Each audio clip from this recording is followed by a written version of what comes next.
আমি রাহুলের বউ দীঘায় ঘুরতে এসে হারিয়ে গেছি, তোমরা প্লিজ রাহুলকে এই ভিডিওটা ট্র্যাক করে দাও যাতে রাহুল আমাকে খুঁজে পায়।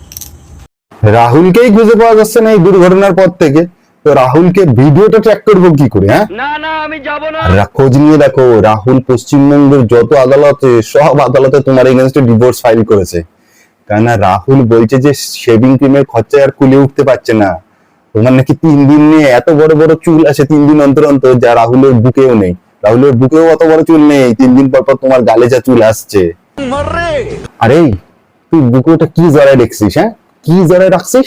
কি কি কি আছে তোর এরকম লুকোনোর মতো যে ওটা জড়িয়ে রেখেছিস? তোমার বোটা দিয়ে কি দুধ বেরোয়? সে একবার তোমার বোটা দিয়ে ছানা বেরোয়। তুমি সত্যি বলছো? আর মানে কি বলবো, ছেলে পিলে বিয়ের প্রতি বিশ্বাসই উঠে যাচ্ছে এইসব মাল দেখে। আর শুধু রাহুল না, রাহুলের পরিবারের যত পুরুষ আছে সব পকার পা, কাউরে খুঁজে পাওয়া যাচ্ছে না। ভয় পাচ্ছে যে বৌমা পেছন না মেরে দেয়। বিষয়টা একটু ব্যাখ্যা করবে? আমার এখানে দুজন লাগবে স্টাফ, একজনকে ম্যানেজারিং পোস্ট দেবো, একজনকে পিএ বানাবো। না না না না, দুজন রাখলে আপনি, দুজন না, তিনজন রাখো। দুজনকে যখন রাখছো আর একটু কষ্ট করে আরেকজনকে রাখো। কেন তুমি মাঝে মাঝে কি বলো কেউ বুঝতে পারে না, মানে বোঝা দুঃসাধ্য হয়ে দাঁড়াচ্ছে আমাদের জন্য। কোন ভাষাতে বলছো, বাংলা না হ্যাংলা না কাংলা বুঝতে পারছি না, এ কি ভাষা? তো দুজন না তিনজনকে রাখো, আরেকজনকে ট্রান্সলেটর হিসাবে রাখো, যে পুরো কথাটা বলে দিতে পারবে যাতে বুঝতে পারে লোকজন। তো দুজন ডিউটি কতক্ষণ থাকবে? সকাল 6টা থেকে 11টা পর্যন্ত আমার এখানে আসবে, আমাকে শিয়ালদা অব্দি দিয়ে আসবে। তুমি এক কাজ করো, তুমি একজন সিভিক রাখো। হ্যাঁ, তোমার কিরম রোগ হয়েছে? আসার সময় পথ চিনতে পারবে কিন্তু যাওয়ার সময় চিনতে পারো না, এ কি অদ্ভুত রোগ! ডাক্তার দেখাও, ডাক্তার দেখাও। তোমার মনে হয় সোডিয়াম কমে গেছে রাজুদা, সোডিয়াম কমেছে তোমার। একদম বাজে আসবে। শুধু খাওয়া দাওয়া বলতে চা টিফিন, আর যে মাইনে সেটা তার সাথে কথা বলেনি, তার পরীক্ষা নেব তারপর। না তাহলে সবাই শেয়ারটা বাংলা প্রিপারেশন নিতে আরম্ভ করে দেবো একেবারে। এই তো রাজুদা পাবলিক সার্ভিস কমিশন থেকে পরীক্ষার অ্যানাউন্সমেন্ট হয়ে গেছে, নাও একেবারে। এই পরীক্ষায় বসতে গেলে কিন্তু ফর্ম ফিল আপ করলে হবে না, এখানে পড়াটা ফিল আপ করতে হবে, ঠিক আছে? আর কি কোশ্চেন আসবে তাই ভাবছো? কোনো চিন্তা নেই, কোনো চিন্তা নেই। আমি কয়েকটা সাজেশন দিয়ে দিই, বিগত বছরগুলো দেখেই বলছি, মনে হয় এইসবই আসবে। যে রাজুদার পকেট পড়াটা কি শুধু জামা প্যান্টের পকেটেই ঢুকতে পারে, নাকি লুঙ্গির পকেটে জাঙ্গিয়ার পকেটেও ঢুকে যাবে?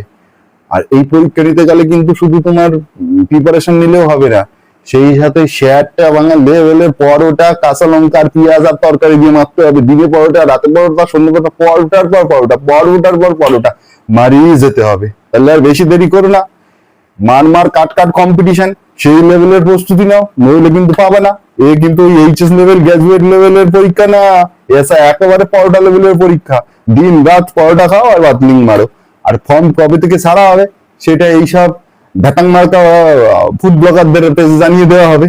আর একটাই কথা রাজুদা, প্লিজ একটা লাইন একেবারে বলতে পারে এরকম একজনের রাখো, নইলে বাংলা ইংরেজি মিলিয়ে বাংরেজি হয়, আর তুমি যে কি কথা বলে কেউ বোঝে না। হালি বলতে ইসকো উসকো কি বলে কেউই বুঝতে পারে না। পুরো একটা সেন্টেন্স একেবারে বলতে পারবে বাংলাতে, এরকম একটা লোক রাখো, দোভাষী, তাকে দোভাষী হিসেবে কাজ করো।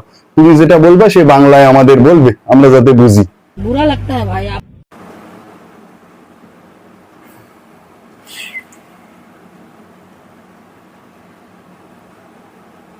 যাক, এতদিনে এই যে খোঁজটা চলছিল যে জেব্রা কোথা থেকে এসছে, কিসের থেকে, কিছু থেকে মডিফাই হয়ে এসছে নাকি না বিবর্তন হতে হতে জেব্রা এসছে কিনা, এই খোঁজটা চলছিল এতদিন।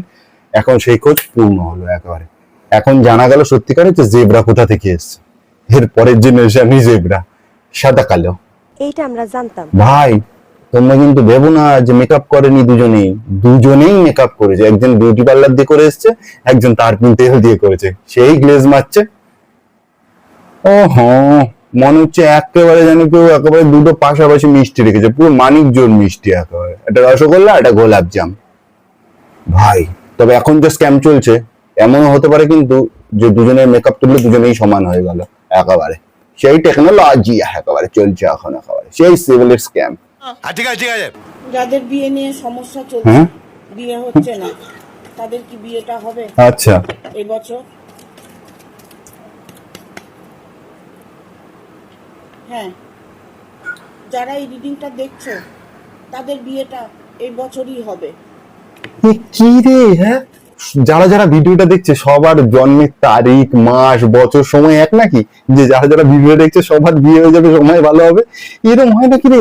কি সব কি করছে অনলাইনে? অনলাইনে জ্যোতিষী খেলছে না অনলাইন জুয়া খেলছে? লাগলে চক্কা, না হলে পক্কা। ইভেন অনেক ধন সম্পদের মালিক হতে পারো। কি বলছে? কারণ তুমি তোমার সুকর্মের ফল প্রাপ্ত করতে চলেছো। আর দুজন যদি একজনকে ভালোবাসে, তাহলে দুজন যদি একজনকেই ভালোবাসে, তাহলে ওরা কি করবে? তিনজনে একসাথে নিজেদের মধ্যে বিয়ে করবে? কিরে, বাড়তে গিয়ে যেটা পড়ে গেছে ওটা তুলেই বলে দিচ্ছে, ভাগ্য বলে দিচ্ছে সবার ওটা তুলেই। কি অনলাইন যেন তাস খেলছে, কল বিচ খেলছে, এইটা রং, যার কাছে থাকবে না সে ওইটা দিয়ে ট্রান করবে। মানে আপনার এই ভিডিওটা আমি পাঠাচ্ছি, আমার পাশেই থাকে একটা ছেলে, ওর কাছে পাঠাচ্ছি। যদি ওর ক্ষেত্রে হয় তাহলে বুঝবো সেই লেভেলের মা, জম্মের ঢব্বাজ, ঠিক আছে? এই সবুজ সাথী সাইকেল পেয়ে একেবারে এই ভদ্র সমাজে ফিরে এসছে। ক্লাস 9-এ স্কুলের দিদিমণিকে চোখ মেরে স্কুল থেকে টিসি খেয়েছে, সেই মাল। জম্মের বৌদিবাজ। ওকে পাঠাবো এই রিলসটা, যে কি ওর ক্ষেত্রে যদি ভালো হয়ে যায়, একদম মিলে যায় যদি ওর ক্ষেত্রে সব, তাহলে বুঝবো যে আপনি খুব বড় জুয়ারি, জ্যোতিষী, অনলাইন জ্যোতিষী আপনি। আজকে আমি গেছিলাম গঙ্গায়, আর গঙ্গায় গিয়ে উঠবো না তা তো কখনো হতেই পারে না। দেখো মানুষগুলো কি করে আমাদেরকে তাকাচ্ছে, আর আমি নাইটি পরেই গঙ্গায় চলে গেছি। ভারত পাকিস্তান যুদ্ধ আপাতত বন্ধ, ঠিক আছে? ভারত যা মিসাইল ছুঁড়েছে তার দেখে যদি সবাই ভেবে থাকো যে ভারতের কাছে কি মিসাইল আছে, কি ড্রোন আছে, তা তোমরা আন্দাজ করে নিছো, তাহলে ভুল। ভারতের কাছে এখনো 90 ড্রোন আছে। এরকম 90 ড্রোন রেখে দিছে ভারত বাংলাদেশের জন্য। বেশি ফটং করবা, বেশি ফটং আল বাল সাল বকবা, তো ব্যাস এই ড্রোন ছুড়ে মারবো, একাই উড়ে যাবে। কোনো রিমোটের দরকার নেই, কোনো সিস্টেমের দরকার নেই, একা উড়বে, গিয়ে ফাটবে, বাংলাদেশ এডিট করবে, চলে আসবে। তোমাদের আইডিয়া নেই, তোমাদের বাংলাদেশিদের কিন্তু আইডিয়া নেই এই ড্রোন কি করতে পারে। আমাদের নিজেদের অবশ্য আইডিয়া নেই যে এবং কি করতে পারে। এই অজানা ড্রোন মারবো, তারপর কি হবে তোমাদের ভাগ্যের ব্যাপার, বুঝছো?